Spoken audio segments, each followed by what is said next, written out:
Messi anabebwa na FIFA. They just want to prove Messi is the GOAT. We already know Messi is the GOAT. So I don't know what they are trying to prove. So hizi story ingefaa ikuwe between Haaland and Mbappe. Who is the best? Kama bado unaongea zile mambo ya Messi and Ronaldo bro, hakuna football tunaweza ongea nayo, kwa sababu hiyo kitu tulisema tangu kitambo. Messi is the GOAT, ndo anabebwa na FIFA. Hiyo ndio kweli iko na kila mtu anaweza ona. Alafu kama umeona kitu moja pia tena imejidhihirisha kwa hii World Cup, Argentina kila mtu anasub Messi, anataka Messi apate bao. Portugal hao ndio wanavuta Ronaldo nyuma. Bruno sasa na Ronaldo ni kama wapatani. Leave alone Ronaldo, Bruno na kayo timu yote na Ronaldo na kama hiyo timu yote ni kama wapatani. Ukiona France wanapiga teamwork vizuri, wanacheza yani game yao, ukiona ile communications ya players iko fit, everything iko sawa. Ndio mimi naona timu inaweza beba hii World Cup ni France. Ilikuwa na support Norway lakini wametolewa juzi na England. Alafu timu ilinishangaza sana kwa hii World Cup ni Nigeria bro.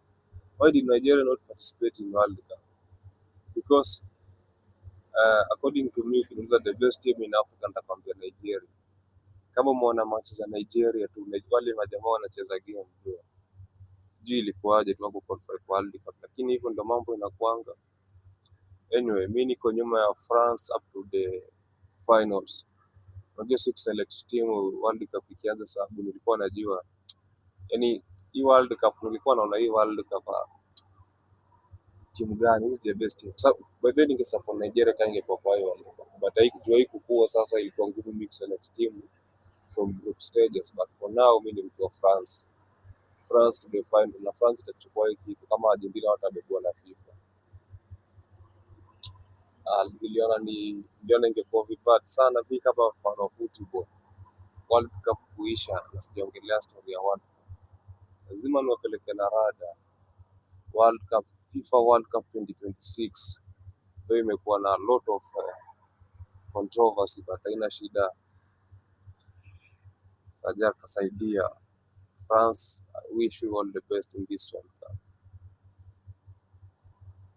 Follow me on my social media platforms, subscribe to my YouTube account, and thank you for watching.